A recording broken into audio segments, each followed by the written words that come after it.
Break के बाद आप सभी का बहुत स्वागत है। खबरें देवभूमि की। जम्मू कश्मीर में 10 साल बाद विधानसभा के चुनाव होने जा रहे हैं। चुनाव से पहले कांग्रेस ने फारूक अब्दुल्ला की पार्टी नेशनल कॉन्फ्रेंस के साथ गठबंधन कर लिया है।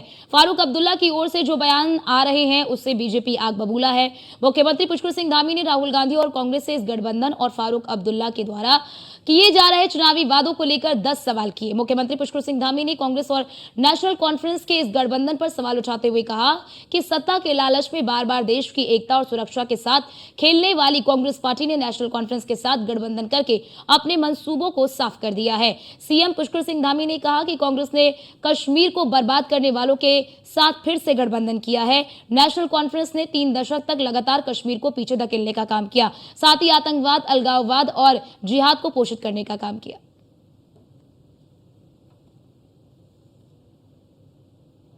आप सभी मित्रों से वहाँ भी मिलना हुआ और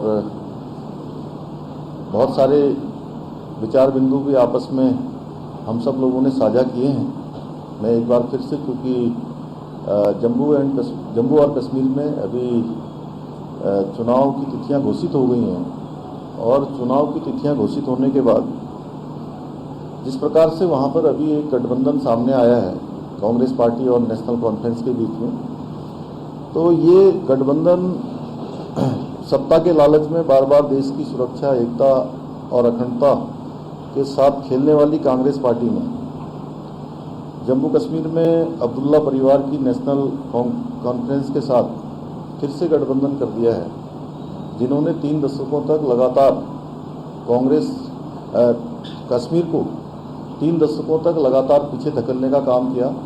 आतंकवाद को, अलगाववाद को, जिहाद को लगातार पोषित करने का काम किया और कांग्रेस पार्टी ने जो गठबंधन किया है उस गठबंधन के बाद उनके मंसूबे सबके सामने जाहिर हो गए हैं कि वो किस प्रकार से कश्मीर को किस प्रकार से बर्बाद करने वाले लोगों के साथ आज अपना गठबंधन कर रहे हैं। तो नेशनल कॉन्फ्रेंस के घोषणा पत्र के वादों पर कांग्रेस पार्टी और राहुल गांधी जी से हमारे, चूँकि ये 10 सवाल हैं कि उनको 10 सवालों के जवाब देश की जनता को जरूर देने चाहिए कि क्या कांग्रेस नेशनल कॉन्फ्रेंस के जम्मू कश्मीर से फिर से अलग झंडे के वायदे को समर्थन करती है क्या, कि जो देश के अंदर एक निशान, एक विधान और एक प्रधान की बात होती आई है देश की आज़ादी के बाद से, जो धारा 370 समाप्त हुई है, क्या वो पुनः वहाँ फिर से धारा 370 लागू करना चाहते हैं? फिर से जो है अशांति और आतंकवाद के युग में कश्मीर को धकेलना चाहते हैं? इस निर्णय का क्या वो समर्थन करते हैं?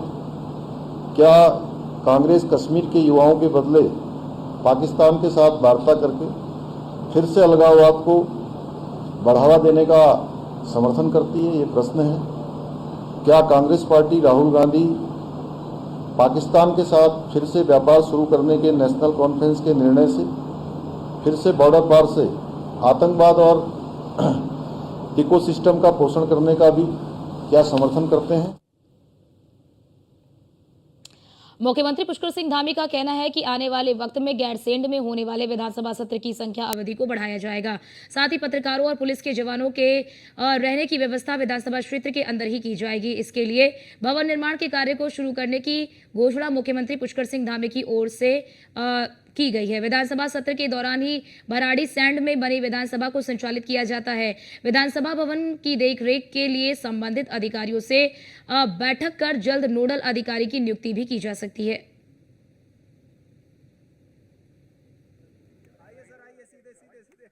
हम लोग जो है पहले यहाँ आते थे तो थोड़ा सा लगता था कि नई जगह आए हैं और सभी को ऐसा लगता था, लेकिन धीरे धीरे अब ये स्थान सबके लिए जाना पहचाना स्थान हो गया है। तो यहाँ पर थोड़ा और पूरे साल भर एक्टिविटी हो, सत्र भी थोड़ा बड़ा चले, उसके लिए हम प्रयास कर रहे हैं। यहाँ पर स्वास्थ्य की सेवाएं अच्छी हों, अस्पताल, एक अच्छा अस्पताल यहाँ पर बनाने के लिए भी आज मैंने कहा है। और साथ में सबसे बड़ी समस्या आप ही लोगों की है। आप लोगों को, किसी को कालीमठ जाना पड़ रहा है, किसी को गैरसैंण जाना पड़ रहा है, किसी को कहीं जाना पड़ रहा है, आसपास कोई रुद्रप्रयाग से आ रहा है, कोई गोचर से आ रहा है। तो अब आप लोगों के लिए यहाँ पर एक बड़ा भवन, अच्छा भवन एक बनाने का मैंने कल मैंने घोषणा की थी, और एक घोषणा नहीं है, मैं तो हमारे महानिदेशक सूचना आयुक्त जी यहाँ पर बैठे हैं, सूचना आयुक्त महानिदेशक सूचना, तो आपको मैं अभी यहीं पर से कि अब तुरंत हमारे ये सत्र आज समाप्त हो गया है, सत्र के समाप्त होते ही इसकी कार्रवाई तत्काल प्रारंभ हो जाए, जो भी मद उस पर बनाना हो बना के तत्काल यहाँ पर एक अच्छा भवन बने। पुलिस के जवानों के लिए भी थोड़ा यहाँ पर प्रॉब्लम थी, उसके मैंने पहले ही स्वीकृति दे दी थी कि यहाँ पर पुलिस के जवानों के रुकने के लिए उनके लिए भी यहाँ पर बनाया जाए। और सबसे बड़ी बात यहाँ पर जब ये विधान भवन बनाया जाना शुरू हुआ था उस समय यहाँ पर काफ़ी काम हुआ और काफ़ी सारे हमारे पहाड़ों को हटाया भी गया। कुछ उत्तराखंड सरकार का 3 दिवसीय मानसून सत्र गैरसैंण चमोली जिले में संपन्न हो गया है। अब सरकार के सामने सबसे बड़ी चुनौती करोड़ों रुपए की लागत से बने इन बड़े बड़े भवनों को संचालित करना, इनकी मेंटेनेंस, रिपेयर और यहाँ लोगों का आवागमन बना रहे ये होगी। मुख्यमंत्री ने भी पत्रकारों से बातचीत में कहा है कि साल भर इसमें एक्टिविटी हो, उसको टूरिज्म से जोड़ा जाए, शैक्षणिक संस्थानों के लोग यहाँ आए, छात्र छात्राएं यहाँ आए और कई कल्चरल इवेंट भी हों। इसके साथ साथ इसको टूरिज्म से भी जोड़कर एक महत्वपूर्ण स्थान बनाया जा सकता है, क्योंकि ये कुमाऊं और गढ़वाल दोनों स्थानों का केंद्र बिंदु है। रामनगर नैनीताल से भी यहाँ व्यक्ति आ सकता है और गढ़वाल से आने वाला व्यक्ति ऋषिकेश कर्णप्रयाग होकर यहाँ आ सकता है। हालांकि कहने में ये बात जितनी आसान है, हकीकत में इसे धरातल की पटरी पर उतारना और इसको एक सफल प्रोजेक्ट बनाना किसी चुनौती से कम नहीं। कैमरा सहयोगी अंजीत के साथ सुदीप जैन, न्यूज़ 1 इंडिया, देहरादून।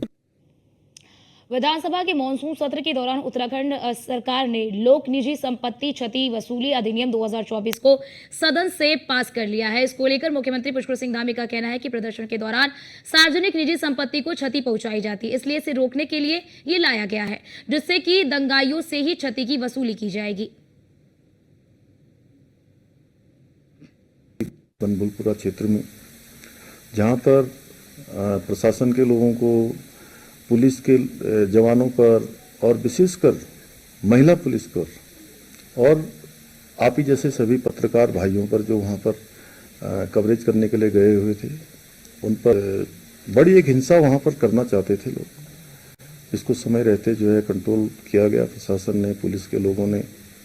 इस प्रकार की घटना राज्य के अंदर कहीं भी नहीं होनी चाहिए और ये कानून लाने के पीछे हेतु यही है कि कोई भी अब इस प्रकार के घटना करने के बारे में तो बहुत दूर की बात, किसी के दिमाग में भी नहीं आए कि हम मुझे घटना करनी है या इस प्रकार का अपराध करना है, क्योंकि राज्य हमारा बहुत शांत है।